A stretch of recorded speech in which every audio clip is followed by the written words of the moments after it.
جشن غوث اعظم ہے، اور آپ نے سرکار غوث الاعظم دستگیر رضی اللہ تعالیٰ عنہ کے نام سے اس جلسے کو منسوب کیا ہے، تو میں آپ کو یہ بھی بتا دوں کہ وہ کہاں کہاں مدد کرتے ہیں، اور غوث اعظم کو المدد یا شیخ عبد القادر جیلانی کہتے ہیں۔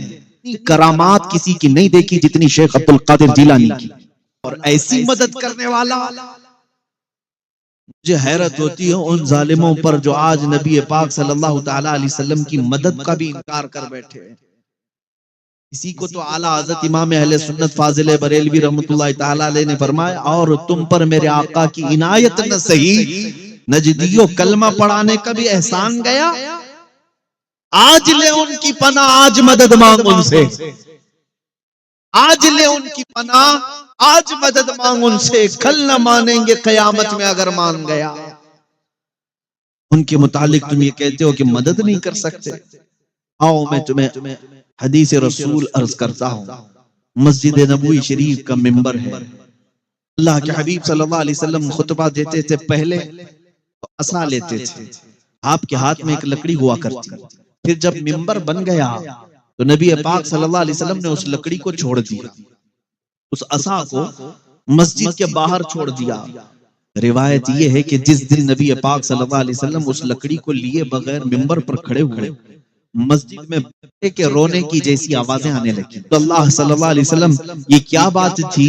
اللہ کے حبیب صلی اللہ علیہ وسلم ارشاد فرماتے ہیں، اس لکڑی کو جب میں ہاتھ میں رکھتا تھا یہ فخر کیا کرتی تھی، اور جب میں نے آج اس کو چھوڑ دیا میری جدائی کے غم میں وہ رونے لگی، اور اس کا رونا مجھے دیکھا نہ گیا، میں خطبہ چھوڑ کر کے اتر آیا، اور پھر جب اس کو آ کر اپنے ہاتھوں میں اٹھا لیا، پھر اس لکڑی نے رونا بند کر دیا۔ عزیزان گرامی وقار، نبی مکرم صلی اللہ تعالیٰ علیہ وسلم کی جدائی میں اگر ایک لکڑی روئے، وہ رسول پاک کو گوارا نہیں ہوتا، وہ ممبر مدینے کا چھوڑ کر اتر جاتے ہیں۔ تم امتی ہو، تم مصطفیٰ کریم صلی اللہ علیہ وسلم کی جدائی میں اگر رو تو کیا یہ بات ممکن نہیں ہے کہ وہ نبی مکرم صلی اللہ علیہ وسلم اسی طرح آج بھی ہمارے گھر تشریف لا سکتے ہیں، جس طرح شرف الدین بوسیری نے اپنے حجرے میں لقوہ اور فالج کی بیماری میں پکارا تھا، امین تذکری جیرانی بدی سلمی مزجت دمعا جرى من مقلة بدمي أم هبت الريح من تلقاء كاظمة وأومض البرق في الظلماء من عظمي فما لعينيك إن قلت تكفف همتا وما لقلبك إن قلت تستفق يهمي أيحسب الصف أن الحب منكتم۔ اتنا وہ عطا کرنے میں سخی ہے جس کو شاعر نے کہا تھا، اتنا دیا سرکار نے مجھ کو جتنی میری اوقات نہیں، یہ تو ان کا کرم ہے ورنہ مجھ میں تو ایسی بات نہیں۔ میرے کریم سے گھر قطرہ کسی نے مانگا، دریا بہا دیے ہیں، دربے بہا دیے ہیں، واہ کیا جود و کرم ہے شہ بتا تیرا، نہیں سنتا ہی نہیں مانگنے والا تیرا۔ اس رسول کریم صلی اللہ تعالیٰ علیہ وسلم کو قرآن نے جب مددگار کہا ہے، ہر عاشق رسول انہیں آج بھی مددگار سمجھتا ہے۔ میں ایک واقعہ پڑھتا ہوں، میرے دل میں بڑی تسلی ہوتی ہے اور سینہ مضبوط ہو جاتا ہے۔ سیدنا امام احمد بن حنبل، چار اماموں میں سے بہت بڑے امام ہیں، اس محدث کا نام میں عرض کر رہا ہوں جن کو 5 لاکھ حدیثیں یاد تھیں، 5 لاکھ حدیثوں کے حافظ امام احمد بن حنبل، لیکن حالات کے شکار ہو گئے، وقت کے ظالموں نے ان کے ساتھ بہت برا برتاؤ کیا ہے۔ امام احمد بن حنبل کو وقت کے خلیفہ نے گرفتار کر کے ننگی پیٹھ پر کوڑے مارے تھے، ایک حق فتویٰ دینے کی وجہ سے، شریعت طاہرہ کا اعلان کرنے کی وجہ سے۔ ہر زمانے میں آزمائشیں ہوتی رہی ہیں، ستیزہ کار رہا ہے ازل سے تا امروز، شرار ابو لہبی سے چراغ مصطفی بھی، ہمیشہ یہ رہا ہے۔ ظالموں نے اپنی قوت کو آزمایا ہے، طاقت کو آزمایا ہے۔ کیا میں بے ستر ہو جاؤں گا آج؟ اللہ کے رسول صلی اللہ تعالیٰ علیہ وسلم کی احادیث کی خدمت کرنے والا ایک امام اپنی تہبند کھسک رہی تھی تو رو رہا تھا۔ مجھے حیرت ہوتی وہ نوجوان قیامت کے دن کیا جواب دیں گے جو آج بغیر کسی کے سختیوں کے اپنے کپڑے پاڑ پاڑ کر پہنتے، اپنے ستر دکھا دکھا کر کے گھومتے ہیں۔ وہ کیا جواب دیں گے بارگاہ الہی؟ تمہیں آج کسی نے سختی کی ہے کہ اس طرح کے کپڑے پہنو کہ تمہاری ران بھی نظر آنے لگے، تمہارا جسم نمائش کا اس قدر جو شوق ظاہر کرتے ہو، میرے عزیزوں بڑی پکڑ ہے اس کی، سخت ترین پکڑ ہے۔ اس امام احمد بن حنبل کو سوچو جن کی تہبند صرف ناف سے نیچے آنے لگی تو رونے لگ گئے کہ میری تہبند نیچے آ رہی ہے۔ تھوڑی ہی دیر کے بعد ان کی آنکھوں سے آنسو نکلے کہ مولا یہاں کون مددگار ہے، یہاں کون مددگار ہے؟ حکومت ظالم کی، کوڑے مارنے والا جلاد کوئی نہیں ہے۔ اچانک تاریخ میں یہ بات ملتی ہے، 2 ہاتھ غیب سے برآمد ہوئے اور مضبوطی سے ان کی کمر پر لنگی کو باندھ دیا، تہبند کو کس کر کے باندھ دیا۔ اور اس کے بعد امام احمد بن حنبل جو رو رہے تھے مسکرا پڑے، ہنسنے لگ گئے، اور وہ جلاد کوڑے مارتے مارتے اچانک رک گیا۔ کہا کہ احمد بن حنبل کوڑے پڑ رہے تھے اور تمہاری لنگی کھل رہی تھی، تم رو رہے تھے، یا اچانک ہنس کیوں رہے ہو؟ اور تم یہ جو تہبند کھل رہی تھی مضبوط کیسے ہو گئی؟ میرے عزیزو، شاید انہوں نے اپنی زبان حال سے یہی کہا ہوگا جو امام اہل سنت نے کہا تھا، ان کے نثار کوئی کیسے ہی رنج میں ہو، جب یاد آ گئے ہیں سب غم بھلا دیے۔ ہاں، محمد بن حنبل نے کہا اے جلاد تو اپنا کام جاری رکھ، جس کے لیے کوڑے کھا رہا ہوں وہ ذات میرے سامنے ہے، وہ ولی ہیں تمہارے۔ قرآن کہتا ہے انما ولیکم اللہ ورسولہ، بے شک اللہ اور اس کے رسول تمہارے مددگار ہیں۔ آج ان حالات میں آپ سے یہ کہتا ہوں، در در کی ٹھوکریں کھا کر کے ہم نے دیکھ لی، بہت ساری جگہوں پر لوگ یہ کہتے ہیں یہ مدد کریں گے وہ مدد کریں گے، تمہارا قبلہ کیوں بدل گیا میرے عزیزوں؟ تمہارا ڈائریکشن کیوں چینج ہو گیا؟ کل بھی تمہاری مدد جہاں سے آتی تھی وہیں سے آج بھی آئے گی۔ ان کے جو ہم غلام تھے خلق کے پیشوا رہے، بس چہرہ پھر گیا ہے تو ساری دنیا ہم سے پھر گئی ہے۔ مدد وہیں سے ہونی ہے اور انہی کے قدموں میں عزت ہے، انہی کی نسبت میں بھی عزت ہے۔ ہم نے بہت مختصر سی زندگی میں دیکھا، بہت مختصر سی زندگی میں دیکھا کہ ہمارے لیے جس جگہ جائیں یہ پھول برسائے جاتے ہیں، کس بات کے؟ یہ ہماری عزتوں کے نعرے کس بات کے؟ یہ ہمارے لیے ممبر کس بات کے؟ اتنا سارا مجمع کس لیے ہمارا انتظار کرتا ہے؟ میرے عزیزوں، ہمارا اپنا کوئی کمال نہیں، یہ صرف اور صرف عزتیں جو ملی ہیں وہ نسبت مصطفیٰ سے۔ تم آج دنیا میں بھی دیکھ لو، عزتیں انہی کے قدموں سے وابستہ ہیں، انہی کے قدموں سے وابستہ ہے۔ آزمائشوں کے ہم شکار ہو سکتے ہیں، لیکن اعلیٰ حضرت فرماتے ہیں بے نشانوں کا نشان مٹتا نہیں، مٹتے مٹتے نام ہو ہی جائے۔ یہ بے نشان کون ہے؟ یہ وہی عاشقان مصطفیٰ کی جماعت ہے جو رسول اللہ کی مدد کی منتظر رہتی ہے ہمیشہ۔ پکارا تھا میرے پیر کا ورم اور سوجن ہی ختم ہو گئی تھی۔ مددگار ہیں رسول تمہارے، اور یہ عقیدہ کوئی نیا گڑھا ہوا نہیں، میں تمہارے سامنے حدیثیں رکھ رہا ہوں، قرآن کی آیت رکھ رہا ہوں۔ عزیزان گرامی، اس لیے ہم اولیاء کرام کی کے درباروں میں جاتے ہیں اور غوث اعظم کو المدد یا شیخ عبد القادر جیلانی کہتے ہیں، اس لیے کہ قرآن کہتا ہے ایمان والے تمہارے مددگار ہیں، تو اللہ کے ولی کیوں نہیں مددگار ہیں؟ وہ مددگار ہیں زندگی میں بھی اور بعد وفات بھی۔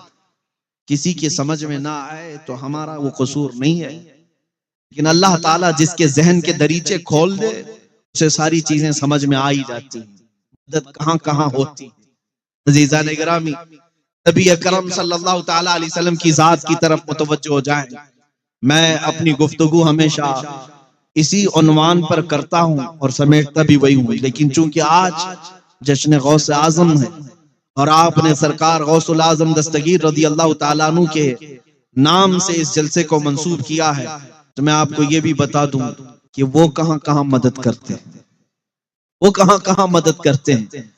تمہیں پتا ہے، میں نے ایک مطالعے میں دیکھا، آج سائنس کی دنیا جس کو اپنا قبلہ و کعبہ سمجھتی ہو، اور سائنسدان، مشہور سائنسدان آئنسٹائن، اور اس نے یہ لکھا ہے کہ دنیا کا کنارہ یہ تو نظر آ جائے، لیکن پوری کائنات کا کنارہ کہاں ہے، یا کائنات میں وسعت کتنی ہے، یہ پتا کرنے کے لیے اس نے کہا کہ 2 کروڑ نوری سال لگیں گے۔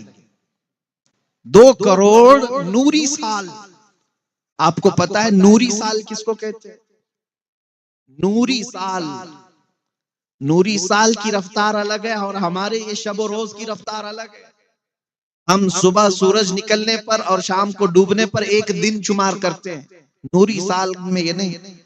نوری سال میں 1 منٹ میں 80 لاکھ کلومیٹر کا سفر ہو سکتا ہے، 1 منٹ میں۔ اس طرح کے 2 کروڑ سال لگ جائیں کائنات کی وسعت کو پہچاننے کے لیے۔ یہ جو سائنس کی دنیا میں رہتے ہیں اور صبح شام ان کی اسی لیبارٹری میں ہوتی ہے، ان کی بات میں کر رہا ہوں، 2 کروڑ نوری سال انہیں لگ جائیں گے۔ شہنشاہ بغداد یہ کہتے ہیں نظرت الی بلاد اللہ جمعا کخردلۃ علی حکم اتصالی، میں پوری کائنات کو، اللہ کے شہروں کو ایسے دیکھتا ہوں جیسے اپنے ہتھیلی میں رائی کے دانے کو دیکھتا ہوں۔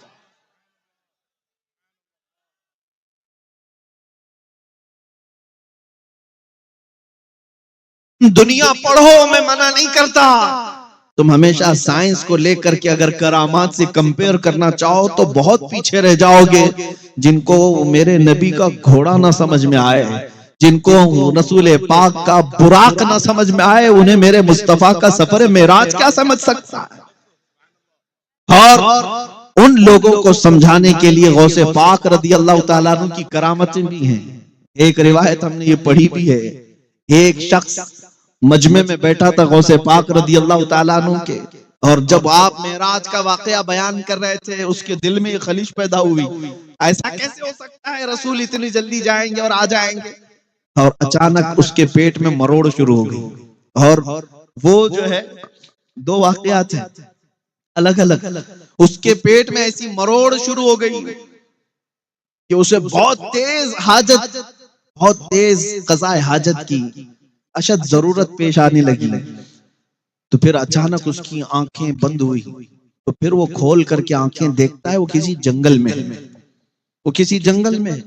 جلدی سے اس نے دیکھا یہاں پانی بھی بہ رہا ہے، اپنے کپڑے اتارے اور اپنی حاجت پوری کیا، اور وہاں سے اپنی صفائی بھی کر لیا، اور وہاں پر چابیوں کا یا کچھ گچھا اس نے درخت پر لٹکا رکھا تھا۔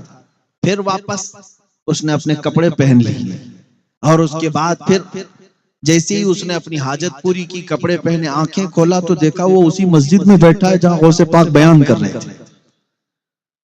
اب حاجت کچھ نہیں لگی، پیٹ میں بھی کوئی چیز نہیں تھی، اور اس کے بعد اس نے سوچا میرا وہم تھا یا میرے سے کچھ ایسی چیز ہو گئی ہے جو اونگ آنے پر میں نے کوئی خواب دیکھا ہو؟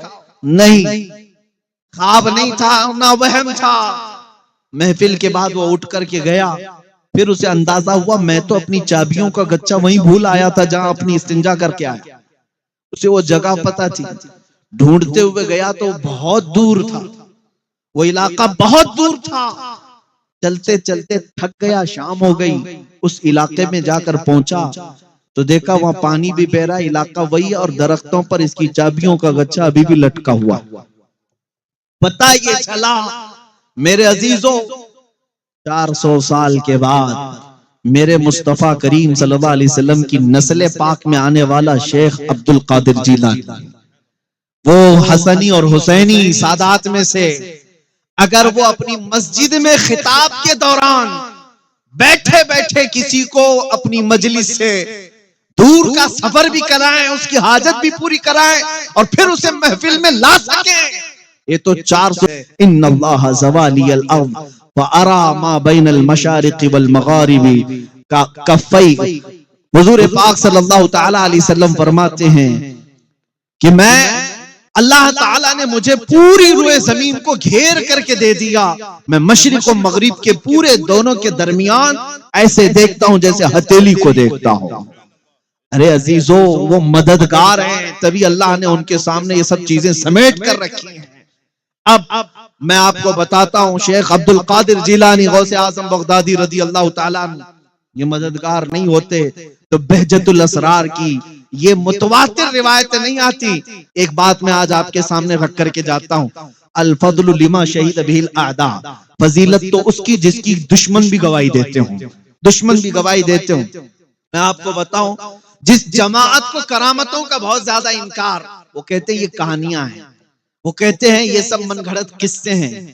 میں آپ کو کہتا ہوں اسی جماعت کے ایک بہت بڑے شیخ، بہت بڑے امام شیخ ابن تیمیہ، جس کے پیچھے پوری جماعت چلتی ہے، جس کے پیچھے پورا طبقہ چلتا ہے، شیخ ابن تیمیہ نے یہ لکھا ہے کہ میں نے اپنی زندگی میں اتنی کرامات کسی کی نہیں دیکھی جتنی شیخ عبد القادر جیلانی کی. یہ کون کہہ رہے ہیں؟ شیخ ابن تیمیہ کی بات میں کہہ رہا ہوں. عزیزان گرامی، وہ ابن تیمیہ جب یہ کہہ رہے ہیں کہ سرکار غوث پاک شیخ عبد القادر جیلانی کے تصرفات سب سے زیادہ سننے کو ملے، تواتر کی حد سے، جن کا انکار کرنا مشکل ہے. اب آؤ میں آپ کو بتاتا ہوں، مریدین نے تو مدد پایا ہی، اور بھی دوسرے لوگ بھی مدد پاتے رہے. ایک صاحب ہیں، وہ کہتے ہیں مجھے تجارت پر جانا تھا، میرے شیخ مرشد اس وقت بغداد میں رہتے تھے، وہ غوث پاک نہیں، دوسرے ایک بزرگ ہیں، ان کا نام غالباً حماد تھا یا احمد تھا.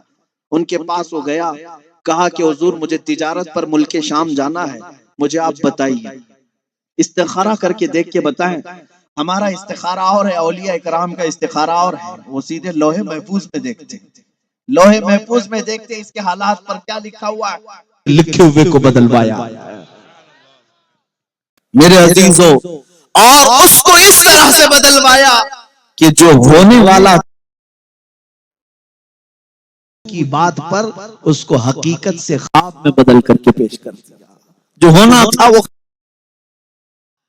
اس لیے یہ باتیں کسی کو اگر لگتی ہوں کہ یہ صرف لفاظی ہے، نہیں، بخاری شریف کی حدیث ہے کہ کچھ لوگ ایسے ہوں گے اللہ کے پیارے، لو اقسموا علی اللہ لابرہ، بخاری شریف میں ہے، اگر وہ اللہ کو کسی بات کی قسم دے دیں اللہ وہ بات پوری کر دیتا ہے.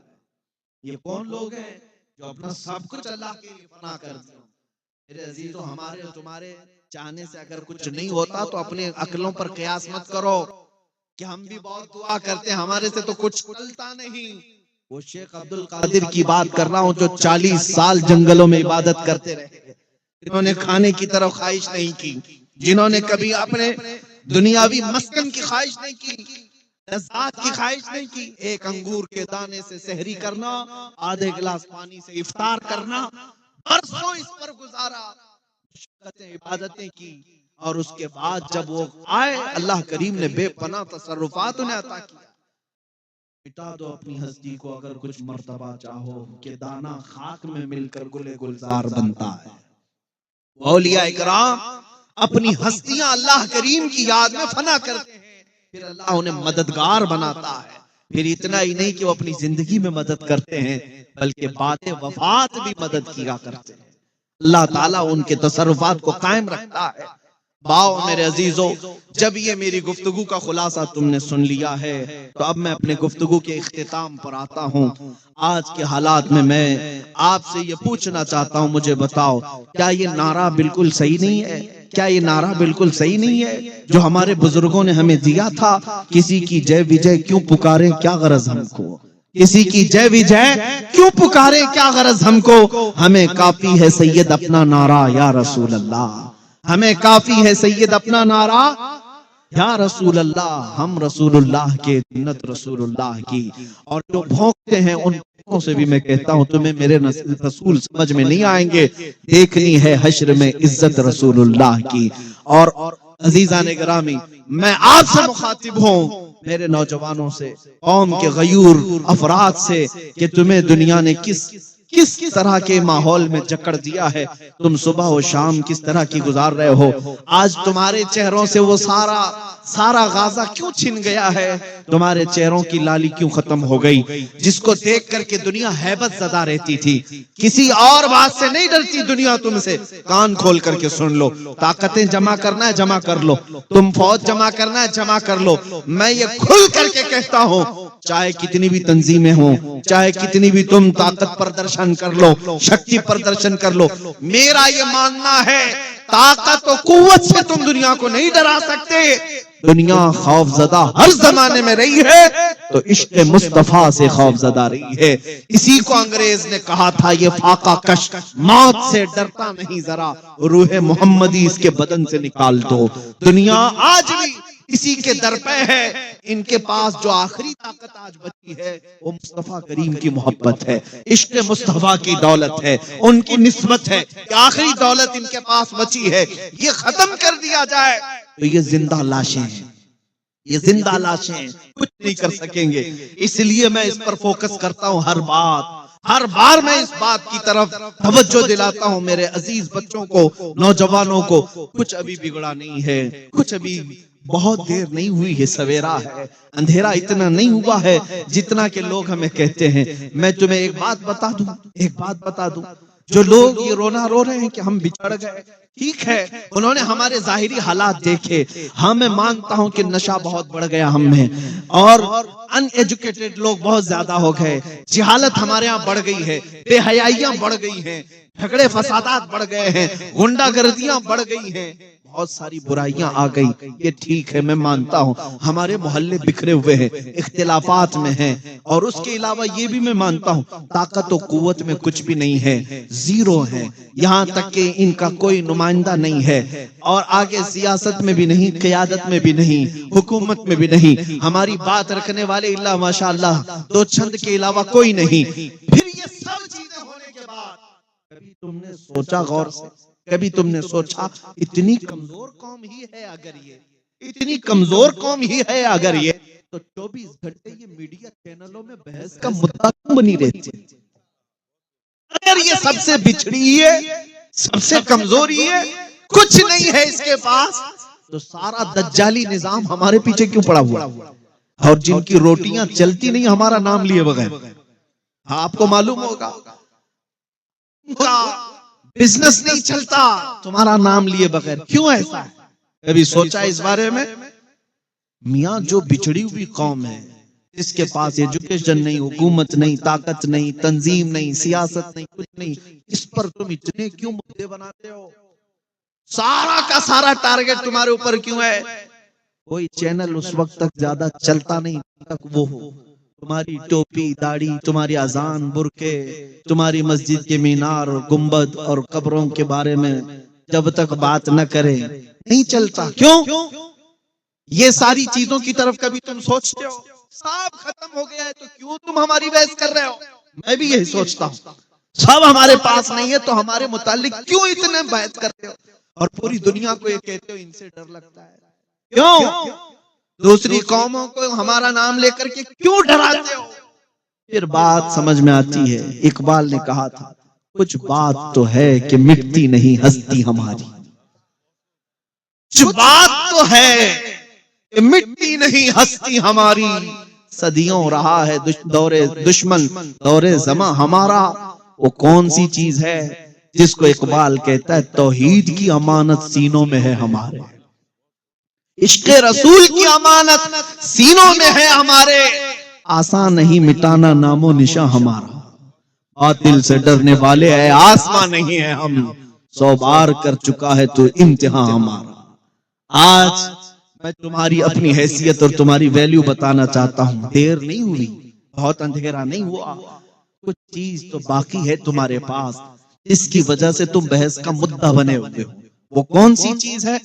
وہ شاید تمہیں اندازہ نہیں لیکن پوری دنیا جانتی ہے۔ میں اس کی پریکٹیکل مثال بتاتا ہوں، پریکٹیکل۔ میں اکثر کہتا ہوں تو کچھ لوگوں کو ڈر لگتا ہے لیکن میں کھل کر کے بات کہتا ہوں۔ میں نے ابھی قریب میں دیکھا، یورپ کی سرزمین بھی تھر تھراتی تھی ایک ویل چیئر پر بیٹھے ہوئے معذور عالم دین سے۔ اس کا کام کیا تھا؟ بہت دور جس کو تم بھیڑی ہوئی قوم کہتے ہو، اسی کے چند لوگوں کے درمیان پیروں سے معذور عالم دین اگر لبیک کہہ کر پکارتا تمہارے چولہے ہلنے لگ جاتے تھے، اس لیے کہ پتا چلا طاقت و قوت اس کرسی کا نام نہیں، طاقت و قوت تخت و تاج کا نام نہیں، طاقت و قوت عشق مصطفیٰ کا نام ہے۔ یہ اگر معذور کے سینے میں بھی آ جائے تو دنیا اس سے ہیبت زدہ ہوتی ہے، اس کے رعب سے تھر تھر آتی ہے، اور یہ چیز تمہیں اللہ نے عطا کی ہے، تم عاشقان مصطفیٰ کی جماعت ہو۔ جمع کرو اس دولت کو واپس، کرو اس دولت کو واپس، وہ رسول ہی ہمارے سب کچھ ہیں، وہی ہمارے لیے کل بھی مددگار تھے، آج بھی مددگار ہیں۔ ہر بچے کو اتنا پڑھا دو عشق رسول کہ جنگلوں کی بیابانوں کی کسی بھی وادی میں تمہارے بچے کو تنہا بھی چھوڑے، ہو سکتا ہے وہ ہر چیز کر جائے لیکن عظمت رسالت کا سودا کبھی نہ کرنے پائے۔ نہ اپنے بچوں کو ضرور بنا دینا کہ بیٹا ہر چیز کا سمجھوتا ہو سکتا ہے، مصطفیٰ کریم صلی اللہ تعالی علیہ وسلم کی عزت اور ان کی ناموس کا کوئی سودا نہیں ہو سکتا۔ لبیک یا رسول اللہ، لبیک یا رسول اللہ، لبیک یا رسول اللہ۔ آپ بیٹھیں، آپ بیٹھیں میرے عزیزو، ممبرا کی سرزمین پر ہو سکتا ہے یہ تمام چیزیں ہیں تمہاری آزمائش کے لیے۔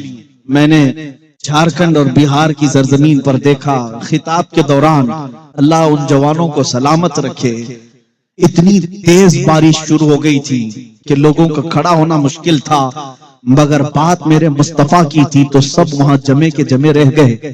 یہاں تک کہ سچ بتاؤں میں نے صرف نبی پاک صلی اللہ علیہ وسلم کا نام لیا اور مجھے آج تک اس بات کا اندازہ نہیں ہو پاتا کہ میرے ہاتھ میں جو مائک تھا کنٹینیو اس پر کرنٹ آ رہا تھا، اس کے باوجود 10 منٹ تک میں اس کو پکڑے کیسا کھڑا رہا۔ یا رسول اللہ، اگر تمہاری عنایت نہ ہوتی تو ہم کچھ بھی نہ ہوتے، یہ سب تمہارا کرم ہے آقا، کے بات اب تک بنی ہوئی ہے۔ یہ دھماکے، یہ آندھیاں تمہیں اونچا اڑانے کے لیے آتی ہیں، یہ تمہارے پریکٹس کے لیے ہوا کرتے ہیں، یہ سب تمہیں ریہرسل کے لیے ہوا کرتے ہیں کہ تم ابھی ان آوازوں سے نہ گھبراؤ، نہ ڈرو، اس لیے کہ ہمارے اسلاف نے ہمیں کیا درس دیا ہے پتہ ہے؟ ٹل نہ سکتے تھے جنگ میں اگر اڑ جاتے تھے، پاؤں شیروں کے میدان سے اکھڑ جاتے تھے، تجھ سے سرکش ہوا کوئی تو بگڑ جاتے تھے۔ یا رسول اللہ، تجھ سے سرکش ہوا کوئی تو بگڑ جاتے تھے، ارے دیکھ کیا چیز ہے، ہم توپ سے بھی لڑ جاتے تھے اور پھر